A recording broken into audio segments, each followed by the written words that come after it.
water, but at that time they paid her 40 cents an hour. Now, probably the most beautiful building in the park here is the Old City Hall, which was built in 1929 in the Mediterranean style, which is popular at that time. Now, you can tell a Mediterranean style building by the tile roof. If you look on the sides up there, there's a lot of decoration. When the building was built, that decoration was painted in different colors, so it really stood out.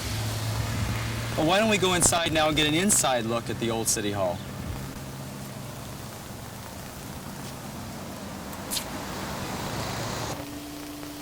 Before the Civic and Cultural Center was built in 1980, this was Old City Hall. Behind these doors was where the City Council met. Right over there to my right is where the police department was. Up the stairs, the fire department, and also downstairs was the fire department. Downstairs also was the old jail. Unfortunately, none of the old jail remains, only the little room where it used to be. Okay, I'm standing at the back of the City Hall now, and behind these two doors is where the old fire truck was kept. Now, this building has been remodeled over the years, and originally in the old photographs we have this kind of square opening here used to be round. It used to be kind of arches here, and as you can see, that's been changed completely. Now, the newest structure in the park is the gazebo, which was built in 1976 to celebrate the bicentennial. Now, it's mainly used in the summertime for the concerts in the park and the 4th of July Country Fair. Now, there's something interesting about this building. If you look to the top, you'll see a little bit of a tower up there. Well, there used to be a spire at the top, or it's kind of a wrought iron type of thing that's stuck up. Well, that wrought iron spire used to be over there on the City Hall. And for 1976, when the gazebo was built, it was taken from the top of the City Hall, where you see that little white thing sticking up, and moved over here to the gazebo. Unfortunately, in 1989, last year, it was stolen from the top of the gazebo, and nobody's been able to find it since. So there are plans in the city now to replace the spire, but instead of putting it back on top of the gazebo, to place it where it belongs on the top of the City Hall. So hopefully someday you'll be driving along Brea Boulevard and be able to look up and see it. The last thing I want to tell you about here at the park is right down here underneath this big piece of concrete, and that's the Brea Golden Jubilee time capsule that was placed here on the 50th anniversary of Brea in 1967. Now, in 2 more years, on the 75th birthday of the city, it's going to be open. I have no idea what's underneath, so it should be a big surprise.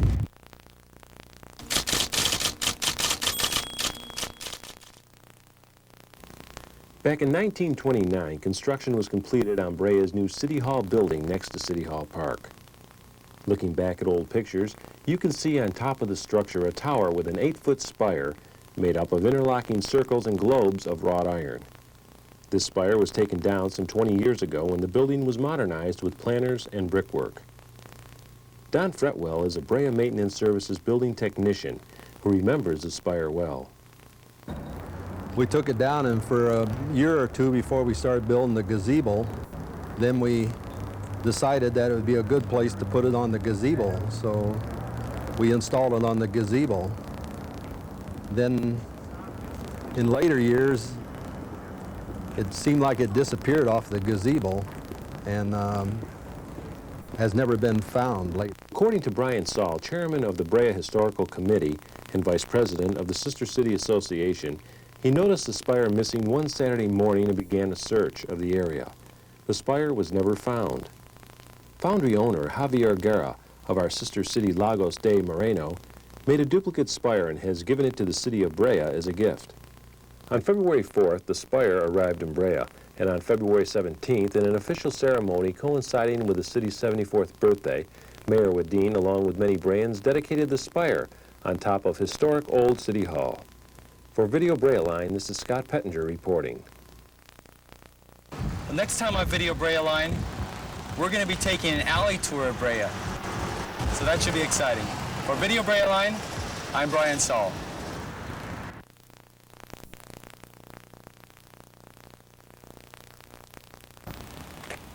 Today we're going to do something a little bit different.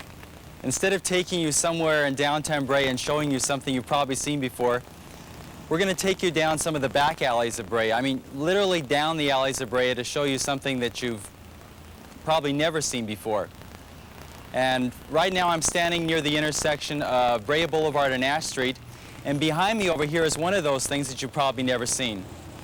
Now this probably looks like any old house, but there's nothing like it in all of Brea. The reason I say that is before 1910, this wasn't a house at all. It was the city's ice house.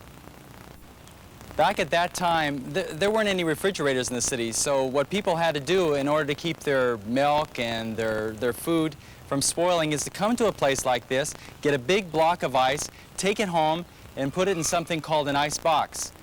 And now most cities also had something called an iceman who would actually bring the ice to your house. Now there's some things concerning this house that I want to show you, so why don't we walk over there? Now, right behind this door is the living room of the house, and this was the original ice house. About 1920, there was a man called Mr. Russell who bought this property and saw the ice house and thought it would make a great home for himself. So what he did is he built on a small little bedroom on this side, 2 more bedrooms over there, a kitchen, a bathroom, and this porch. And now we know this was an ice house because in the walls of the living room, there's sawdust just behind the walls. Also, I've talked to people who have spent a lot of time in this house, and they say in the summertime it's very cool, and in the wintertime it's warm. Now we're going to leave the house here, and we're going to go on to another alley in Brea to show you some things that you've also probably never seen before. I'm in an alley now, just to the east side of Brea Boulevard, behind the stores on the 100 block. And behind me here is the home of one of the earliest pioneers of our city, and one of the most interesting people, I think, in the history of our city. His name was Charles Kinstler. Now, I really enjoy reading about Mr. Kinstler because he was involved in so many different things. He fought in the Spanish-American War at the end of the last century and went up San Juan Hill with Teddy Roosevelt, where he was shot. He drove the Golden Spike in 1903 when the Pacific Electric Railway, the old rig cars, came as far as Whittier from Los Angeles. He owned the Brea Hotel at one time when it was called the Hotel Kinstler. He was Brea's first city clerk, city judge, fire chief, city recorder, notary public, and he was also responsible for bringing Imperial Highway through Brea. Also, what's kind of interesting, too, is that when Brea wanted to become a city in 1916, it asked Charles to do a census of the city. And we had to have at least 500 people to make a city, to be incorporated. And he found that we had 732. Now, this little building behind me here was Charles's first office. And it even has a little interesting history of itself. Now, it wasn't built here. It came from up in Brea Canyon, and Charles bought it in 1924. Paid $125 for it, paid $25 to have it brought down here to Brea and placed here, spent $2 to get a permit from the city to place it here, spent $4 for nails, and we even know that in front of the window over there in the front there was an awning, and he paid $15 for that. Now at one time, Charles, when he was working here in this office, he didn't really want people to have to walk from Brea Boulevard, which was then called Pomona Avenue, over here across the mud, because there were no stores on this side of Brea Boulevard at that time. So what he did is he constructed a wooden sidewalk and had it built over here. Now when the stores were put in, naturally the sidewalk had to go. Now there's something interesting about the front house out there where he lived that I really want to show you, so why don't we go out there now? Back in the 1920s, Charles became sick, and so he wasn't able to walk back to the little office in the alley. So what he thought of was to put the office a little bit closer to his house. So that little building behind me is what he added on to the front of his house so he wouldn't have to walk that far. Now there's one more thing I want to tell you about before we leave the house here, and that's the front porch. Now many years ago, people really weren't able to add on to their homes like we did today. So the place where they usually added on was the front porch. As you can see behind me, what they did is they added on to the front by enclosing part of the front porch. Now, a lot of people at that time also screened in their front porch because there was no air conditioning at that time, so they sleep out here in the summertime. Well, we're going to move on now to another interesting thing on the alley that I want to show you about. So why don't we walk on down the street? Now this little building behind me was built in 1925, and it was built for a specific reason. Back in 1925, there weren't any direct telephone in Brea, so if you wanted to call somebody, what you had to do is you had to pick up your telephone and dial to this place. This was the telephone company in Brea. At that time, every telephone number only had 3 numbers. So you call up here, you tell the lady the number, and she'd put you through to the person that you want to talk to. Now this building was used until 1948, when Brea got direct dialing. Well, that's about it this week for Video Brea Line.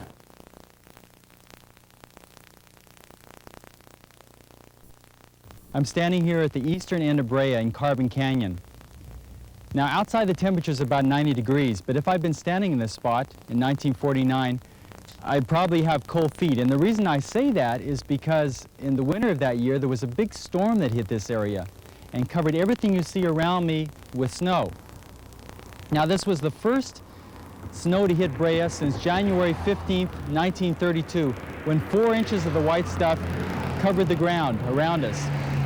Now in neither case did the snow last very long on the ground, but I'm sure the people of Brea who came up here to see it will never forget what they saw. For Video Brea Line, I'm Brian Saul.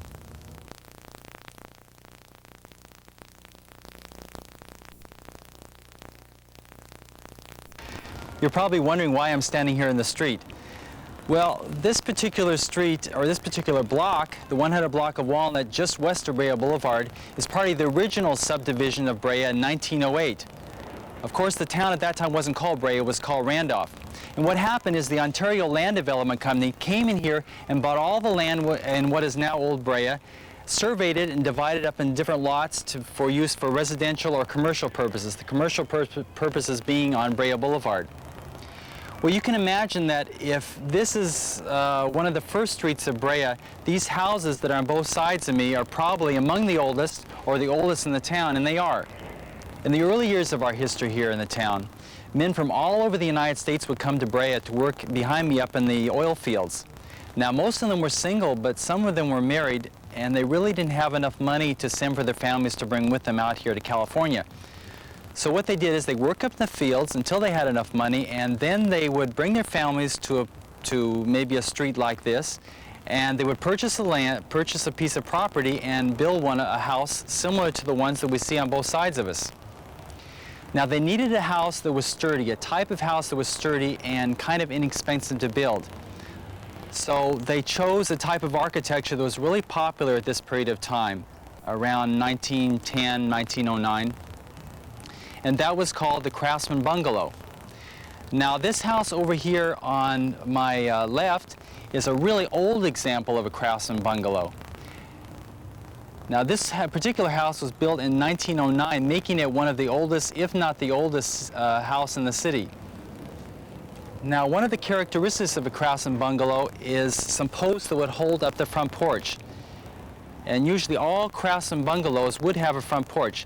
Later on, the Craftsman Bungalows had only 2 posts that would hold up the front porch, but this particular one has 4 posts. Now in the later, also in the later Craftsman Bungalows, the posts would be narrower at the top and come down and be much thicker at the bottom. Now the house next to it is also a Craftsman Bungalow. It was built at the same time. In fact, it was owned by the same man. He built both of them. This particular one, though, is different because a part of the front porch has been enclosed, probably to make room for another bedroom. Now, the man who built both of these was an important man in Brea's history, and his name was Pliny Huddleston. Now, Pliny had a trucking company, and he was a member of Brea's first city council in 1917. Of course, it wasn't called the city council then. It was called the Brea Board of Trustees. Now we're going to go up the street to look at another Craftsman Bungalow, which is an entirely different type. So why don't we go up there now? Now this particular house is a great example of a Craftsman Bungalow. It's also good because it's representative of a lot of the Craftsman Bungalows that we have in Brea. If you drive along maybe Orange Street or drive along Madrone, you'll find other Craftsman Bungalows that look like this. Now, some of them, you will find though on some of the other streets, are different in the respect that they've enclosed part of the front porch to make room for another bedroom, similar to the house that's down the street. Now, if you look at this house, you can also see there are only two posts holding up the front porch. Also, take a look at the front window right there on the left. It's very typical of craftsman bungalows that the front window is always divided into three parts, with the center part larger than the other two.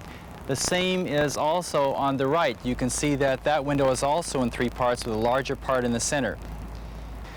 I haven't been in this house, but I can tell you probably what it looks like inside because most of the craftsman bungalows were built the same.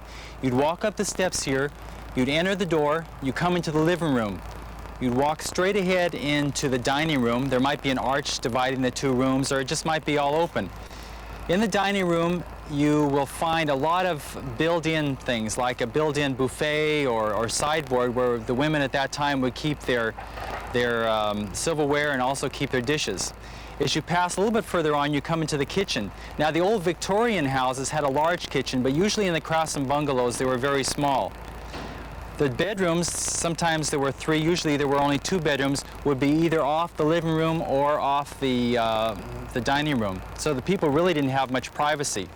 Now, this house is also interesting for the person who lived in here. Remember I told you up the street it was the man was named Pliny Huddleston. The gentleman who lived here, who built this house around 1912, was named William Cope. Now, William Cope was famous because he was involved in the incorporation of Brea in 1917. He was an active supporter of it. He also was big in development of the city. He was involved in the oil industry. He was involved in the citrus industry. So he died in 1942, and his wife continued living here for many years. And there's one more house I want to show you, and that's on the corner of Walnut and Nash. Now, this house here on the corner is called the Jameson House, and it was named for an early family who lived here. Now, it was built in 1911. Some people think 1909, but probably 1911. It still makes it one of the oldest houses in the city. Well, it's really a great example of a craftsman bungalow because it hasn't really been changed that much over the years. We have a picture of this particular house that was taken about 1918, and it looks basically the same. I mean, you could tell it's the same house now as is in the picture, except, of course, for the landscaping, which has been changed over the years. Well, this is actually the third church building that stood on this spot. Back in August 1914, there were a group of people from the First Christian Church of Santa Ana who came out here and built something called the Tabernacle, built in a day. And the reason it was called that, because it was built in a day. It was very rough. It was a rectangular building. It had an opening at one side. Well, this tabernacle built in a day didn't last too long. I mean, the church needed something a little bit better. So they took the tabernacle apart, used the wood, and built another church, a little church called, it also had a nickname called the Little Brown Church. And the reason it was called that is because they didn't paint it for many years. Well, over the years, it finally did get a paint job. And then in 1935, it was taken away, and this church here was built, the stucco church.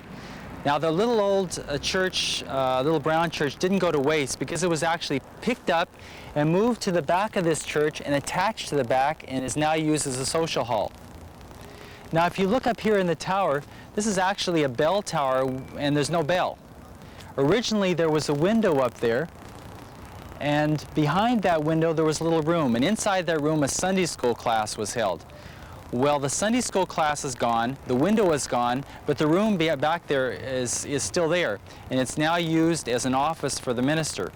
Now, we're going to go inside to hear a little bit about the inside and see the inside, and we'll be talking with Inez Fanning from the Brea Historical Society.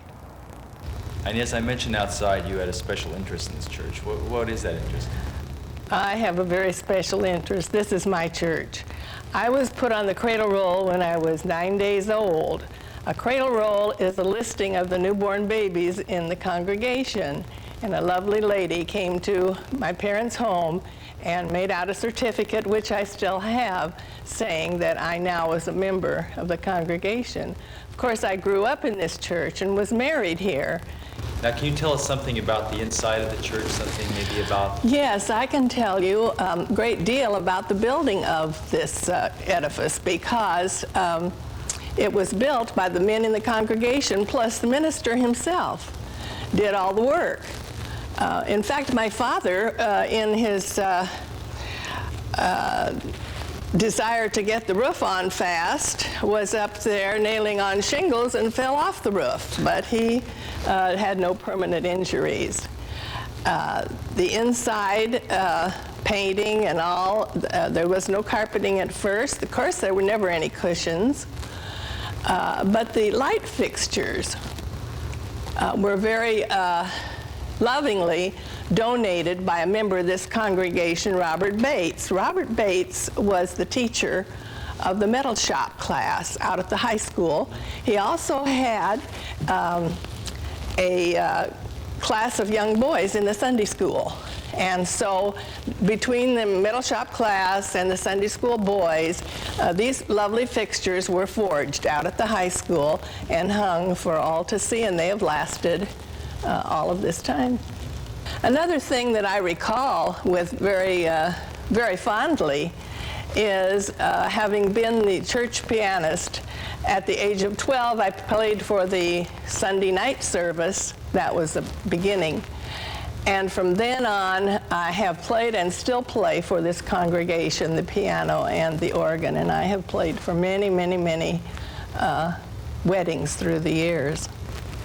And where was Sunday school held here? Well, when this building came into being, it was not used for Sunday school, only for morning worship. Sunday school classes were held in this annex over here, which was divided into classrooms. And then along the west side of the building were two long, narrow buildings to fit the lot line in which classes were held. Previous to the building of this building, in the old building, Sunday school classes were held in the sanctuary with green burlap curtains falling down from the ceiling, separating one class from the other. We're going to go outside now to see something that most people don't even know exists in Brea, and it's right around at the back of the church. So why don't we walk around there now? Back in 1918, there were a group of boys in this church called the Honor Knights, and they needed some place to have their Sunday school classes. So they got together along with their parents and built the log cabin behind me. Now, I'm lucky enough to have one of those boys with me today. He's Walt Bergman. He's 85 years old, and he's going to be joining us. Walt, why don't you come in and tell us something about the log cabin here? Well, this group was taught by the minister of the church, William Spicer. He was very good with the boys, taught us a lot of things, and so he was the one that came up with the idea of building a log cabin. We didn't have very little money. We could get the trees donated for free, and we had plenty of trees for it, and plenty of help, people here in the church. The Amalgamated Oil Company had these trees. They were located out here off of Imperial, just east of Associated Road. We went out and cut the trees, and Sullivan Brothers, Art and Charlie, who were next door neighbors to the church here, had the Sullivan Brothers Trucking Company, and they hauled the trees all in for us, where they'd been all trimmed. And Ken Sutliff and Frank Schweitzer Sr. helped us form the logs so they'd all fit together. The main building was built from eucalyptus trees, which we had cut and brought in. And people such as the McClatchy Hardware donated cement and locks for the doors and things of that kind. Everything was donated up to the point where we only had to spend $20.65 to build the original log cabin. There was a lumber company on the corner of Ash and Orange, who donated all the roofing for us. Now, were the logs for the add-on also eucalyptus trees? No, they were come later, and somebody got them from a telephone company. They were telephone poles. They were telephone poles. Ah. You can notice how much straighter they are than the ones in the original cabin. And now, were only boys in the Honor Knights, or were the girls also allowed?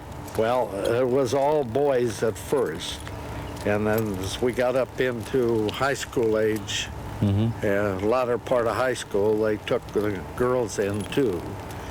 And later, a number of them were married, married members of the class, such as the Olin Sutliff married his wife, who was a member of the class, and Kenneth Sutliff married another member of the class, which was Rachel Brawley. And so the group grew directly from there into a married group. So you stayed together, the Honor Knights kind of stayed together the whole time? From grammar school clear on up through high school, past high school. Now, I think we're going to get a chance to go inside, so why don't we go and see what the inside looks like? Okay. Okay? Yes. Good. Now, this is an original stone fireplace. Do you remember this being built? Yes, it was built at the same time as the cabin, of course, and we collected all the material that came from the local area here. The rocks we picked up along the Brea Creek here, which those days we called the Branco, and those days we had water flowing down that creek almost the year round. So we gathered the rock and hauled them up here, and they were used to put the fire pits together with. Now, there's some talk about a time capsule here associated with the log cabin. We made a time capsule, and as I remember, it was buried right here in front of the fireplace. It had names of all the people that donated materials for the cabin, all the people's names that worked and built the cabin were in that, and the dates that the cabin was started and when it was finished. So that time capsule's been in the ground since 1918? Yes. Because the cabin was finished in 1918. It didn't take very long to build it after we once got started on it. Well, thanks a lot, Walt, for giving us this tour. I really appreciate it.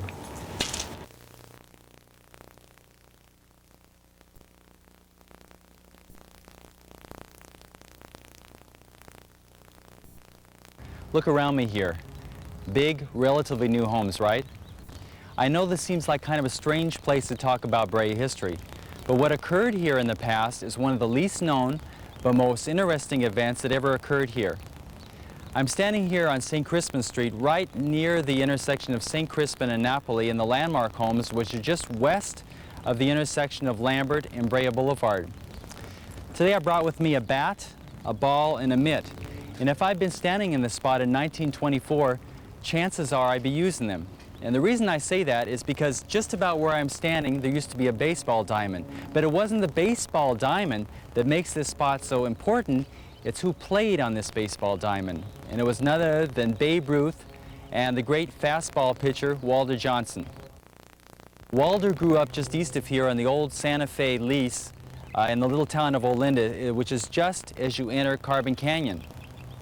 Now, when the Brea businessmen asked Babe and they asked Walter to do an exhibition game here in Brea, they accepted. And the big game took place on Halloween, October 31st, 1924, and crowds from all over came to this spot. There were their Model Ts lined up in that direction over there.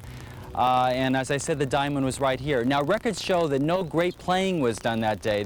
I'm sure there weren't a lot of home runs or whatever, or we would have a record of those. But I'm sure the people at that time didn't complain because they had had the chance to see two of the greatest players of the day. And there were two boys who were lucky enough actually to have their pictures taken with Babe. So, that's kind of an interesting known little fact about Brea's history. For Video Brea Line, I'm Brian Saul.